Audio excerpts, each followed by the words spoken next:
Merci beaucoup Clément. Bonjour à tous. Donc, effectivement, je m'appelle Marie Lecronier et je suis PH en IR à l'hôpital de la Pitié-Salpêtrière. Et donc je travaille à la SRLF également, je m'associe savante et donc sur la thématique de décarbonation des soins critiques. Et donc je remercie le GIEC de m'avoir invité aujourd'hui pour qu'on puisse échanger autour de la thématique de la transition écologique en santé, qui est une thématique très importante pour moi. Et donc j'ai la tâche aujourd'hui d'aborder la question de faut-il réanimer les hommes ou la nature, et j'aurai une petite proposition à la fin. Alors j'ai piqué l'image de la fiche d'aujourd'hui parce que c'était une bonne introduction pour moi de vous parler de l'état de santé de la Terre en 2023 et en ce début 2024. Je pense que vous savez tous qu'on a battu des records. En 2023, c'est l'année la plus chaude jamais connue depuis plus de 100 000 ans, avec notamment en novembre des pics qui nous ont fait rentrer au Guinness des records. Là, vous voyez sur ce schéma, c'est issu du site Climate Change Service Copernicus, qui est très intéressant sur le suivi notamment des températures. Et vous voyez, en fait, c'est l'évolution chaque année des températures moyennées sur l'année, sur la globale, au-dessus des terres et des mers.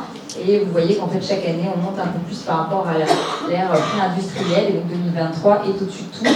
C'est le tracé en rouge. Et je ne vous ai pas mis 2024, mais je vous préviens, on part très très mal.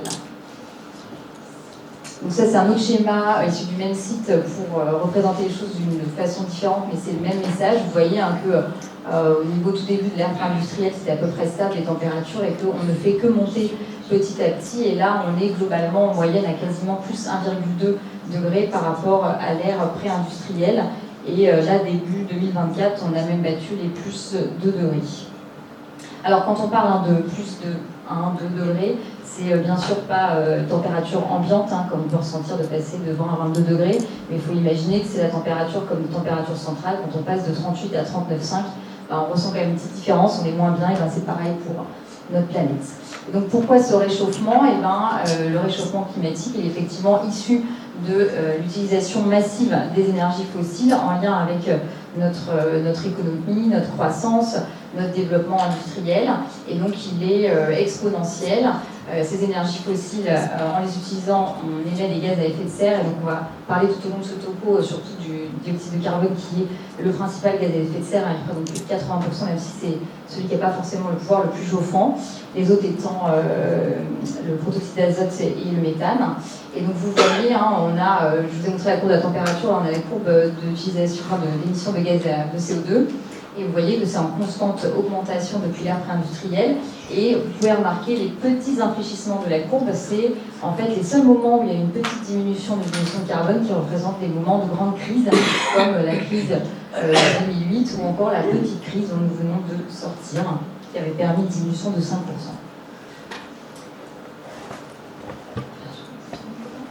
Alors, on va parler un peu des travaux du GIEC, le groupe d'experts intergouvernementaux qui étudie l'évolution du climat, et qui émet des rapports régulièrement depuis les années 90. Et donc le dernier est sorti en 2023.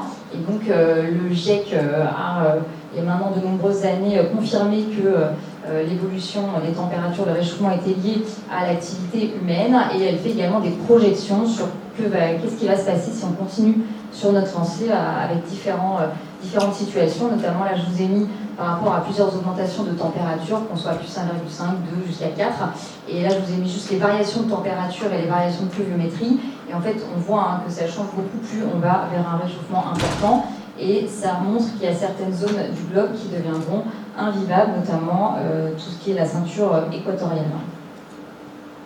Alors, on sort tout juste là, de la COP28 et il y a eu cette COP21, dont on connaît tous les accords de Paris, avec un objectif qui est d'atteindre ce qu'on appelle la neutralité carbone en 2050, c'est-à-dire que nos émissions soient égales à la capacité à la Terre de réabsorber nos émissions, dont on est bien loin. Et donc, d'obtenir la neutralité carbone permettrait de ne pas dépasser, à l'époque on disait 1,5 degré, maintenant on sait qu'1,5 c'est trop tard, on va les dépasser d'ici quelques années, et donc c'est plutôt 2 degrés l'objectif. Et je vous ai mis ce schéma issu du rapport du GIEC 2023, où vous voyez donc la courbe en bleu, c'est la diminution de gaz à effet de serre qu'il faudrait avoir pour obtenir en 2050 la neutralité carbone. Donc vous voyez, on a mis plus de 100 ans à monter jusque-là, et là on nous demande en moins de 30 ans d'avoir une diminution drastique. Et je vous rappelle, si vous vous souvenez le schéma juste avant, le Covid, ça a permis une diminution uniquement de 5%. Donc il faudrait faire ça chaque année. Alors, donc là, on a parlé effectivement du réchauffement climatique, mais au sens plus large, on parle plus de dérèglement climatique. Ses conséquences, c'est que ça a évidemment un impact sur notre environnement, avec notamment, je vous ai mis le réchauffement, les événements climatiques extrêmes dont on ne parle plus puisqu'on les vit maintenant plusieurs fois par an, la fonte des glaciers et aussi la perturbation de nos océans, avec notamment l'acidification qui a de grosses conséquences. Et ces modifications de l'environnement ont évidemment un impact sur nous, les humains, et sur notre santé. Donc on peut dire que l'environnement et la santé sont clairement deux indissociables. Alors si justement cette thématique d'impact du dérèglement du climat sur la santé vous intéresse, je vous invite à lire les rapports qui sont publiés dans le Lancet, qui s'appelle le Lancet Countdown.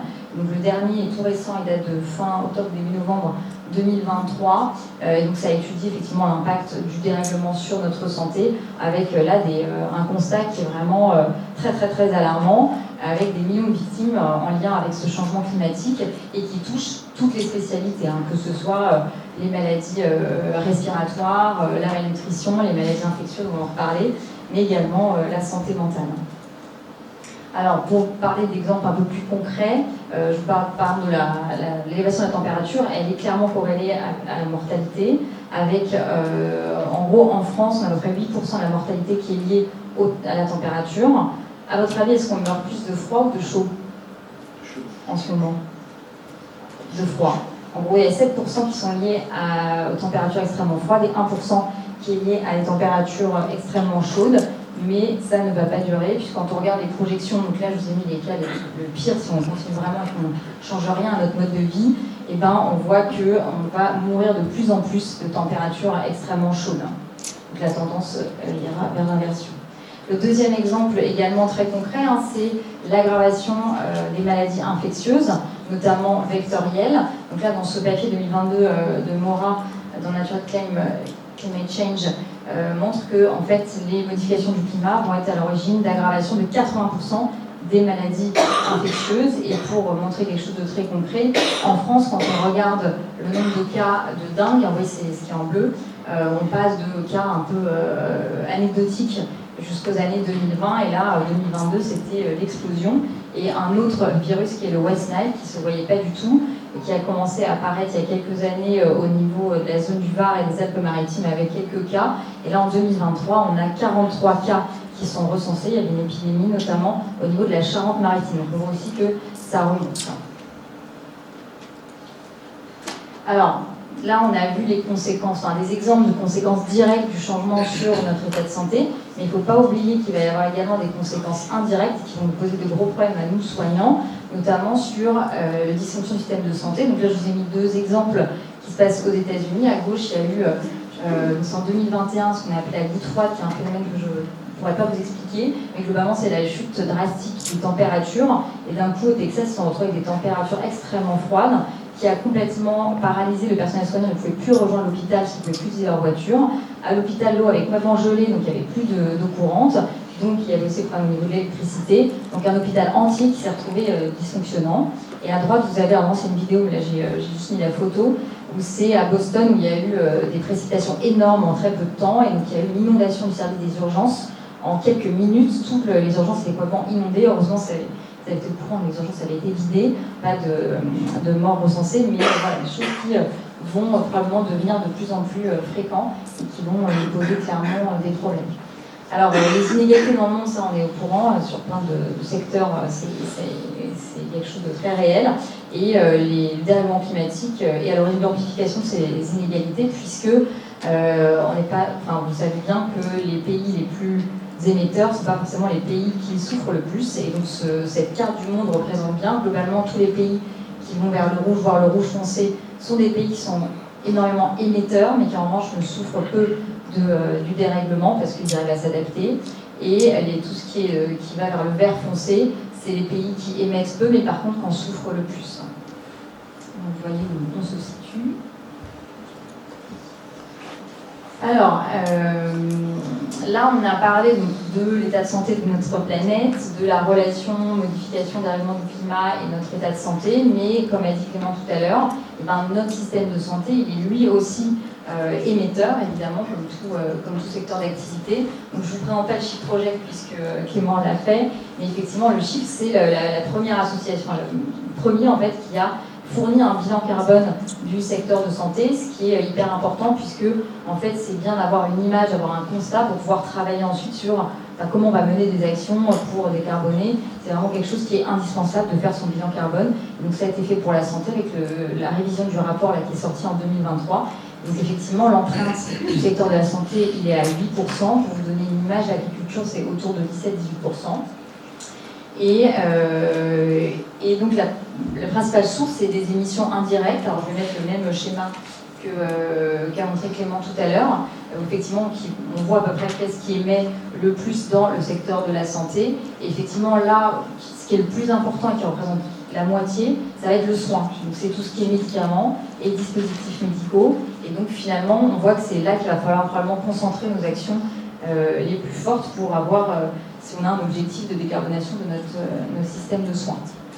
Pour donner un autre exemple, la PHP où je travaille a également fait son bilan carbone, alors de façon assez imparfaite, mais les choses essaient d'être faites de mieux en mieux. Il y a une révision qui va sortir là, dans très peu de temps sur l'année 2022. Vous voyez que c'est à peu près les mêmes chiffres, hein. 56%, un petit peu plus, c'est le soin qui est à l'origine des émissions carbone. Alors, c'est vrai qu'on parle, quand on parle d'émissions carbone, on parle 1 kg de CO2, 1 tonne de CO2, milliards de tonnes de CO2. Et ben, c'est juste pour avoir une petite image, 1 tonne de CO2, c'est quoi? Et ben, ça va être 5000 km de voiture, 32 smartphones ou 140 repas avec du bœuf ou encore quasiment 4 litres d'eau en bouteille. Je trouve ça assez sympa d'imager, comme ça on se rend un petit peu compte. Enfin voilà, c'est un peu plus parlant que juste un chiffre de CO2. Alors là, on a parlé du système de santé en général, mais puis des soins critiques, de la réanimation. Donc ça, il y a des données qui sont publiées depuis plusieurs années. On va dire les premières publications sont un peu imparfaites, c'est des bilans carbone qui sont très imparfaits parce que c'est difficile de faire un bilan carbone, mais là on a de plus en plus de données qui sortent. Là, un premier exemple, donc c'est aux États-Unis, on compare l'émission carbone de 2 services. À gauche, c'est un service de médecine de 49 lits. À droite, c'est un service de réanimation de 12 lits. Et vous avez les États-Unis qui est comparé à l'Angleterre. Mais en gros, on multiplie en fait à quasiment plus de 2 les émissions pour un service de soins critiques. Alors ça, on l'imaginait bien, puisque dans un service de soins critiques, on a une haute technicité, on fait des soins assez invasifs et intensifs, et donc on produit plus. Mais c'est vrai que voilà, c'est important de voir ces chiffres-là, ça nous rend compte qu'on est quand même 2 fois plus émetteur qu'un service de médecine classique. Alors on peut aussi regarder par parcours patient, donc là c'est un papier qui a étudié le bilan carbone d'une vingtaine de patients en choc septique, donc il y avait 10 patients en Australie, 10 patients aux États-Unis. Et voilà, en fonction de si on est aux États-Unis ou en Australie, on a entre 90 et 180 kg CO2 par patient. Alors, ce bilan-là, carbone, il ne comprenait pas les médicaments. Il y avait les dispositifs médicaux qui sont quasiment à 20% responsables des émissions. Et par contre, ce qui était très très prédominant, c'est en fait l'énergie pure, donc l'électricité et l'utilisation des gaz. C'est important aussi de faire attention où sont faites les études, puisque nous, on sait qu'en France, notre mix énergétique il est très peu carboné, ce qui n'est pas du tout le cas des États-Unis et de l'Australie, qui est très très carboné, qui se base énormément sur les énergies fossiles, notamment le charbon. Il y a un dernier exemple que je trouve, ce papier très très intéressant, je trouve. Ils ont imagé quelle est la consommation d'un jour d'un patient de réanimation en termes de matériel.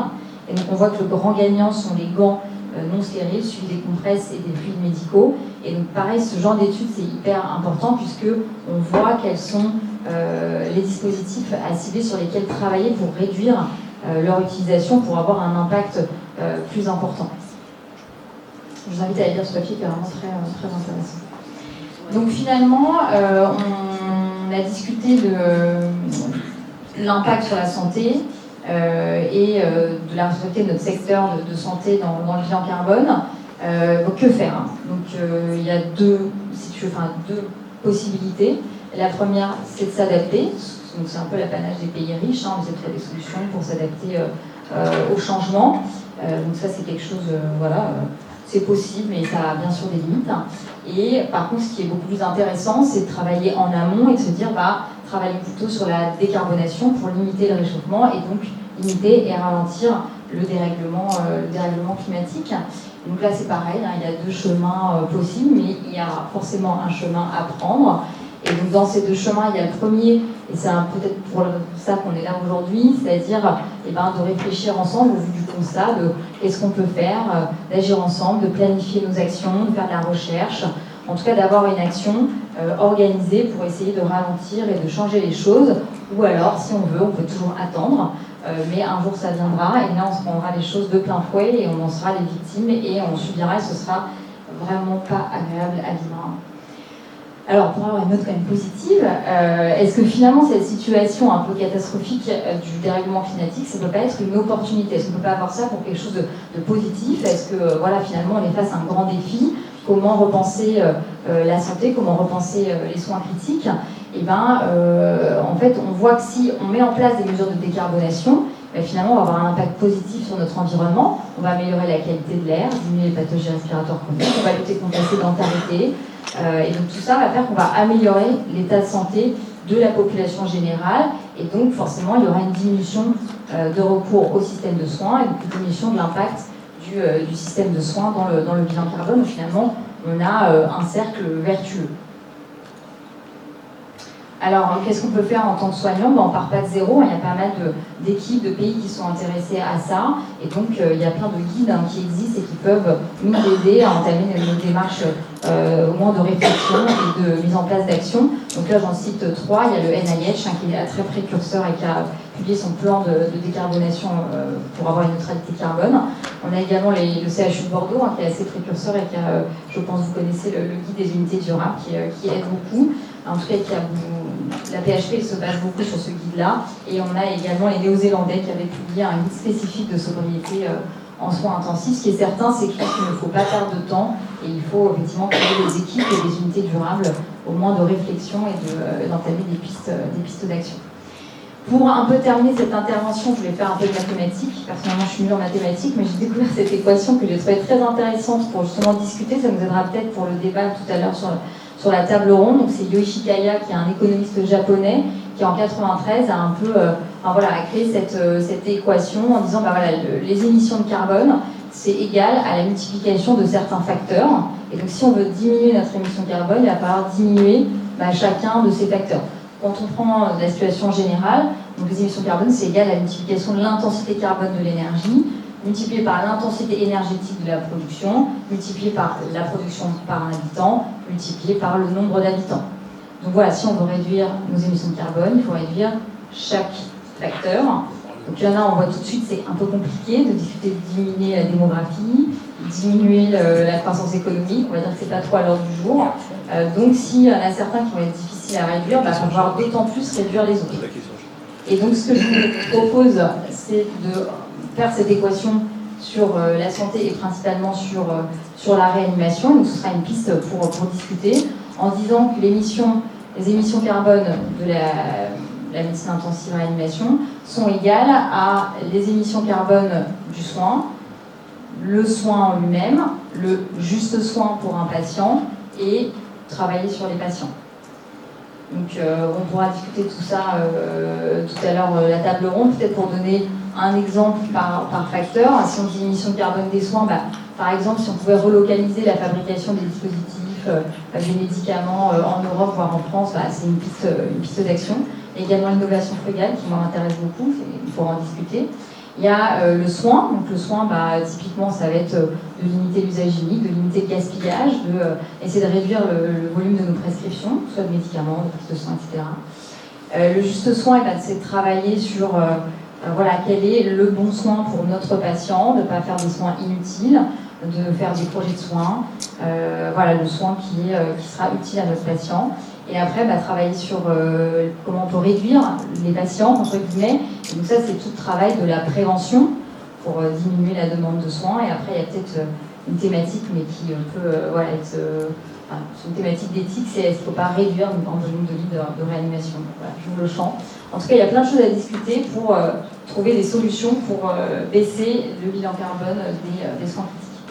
Et donc pour finir, j'ai emprunté cette conclusion à Laurie Marot lors d'une de ses interventions que je trouvais très sympa et très imagée. Donc, ça, c'est un tableau du Boigneur-Rousseau de 1910 qui s'appelle Le Rêve.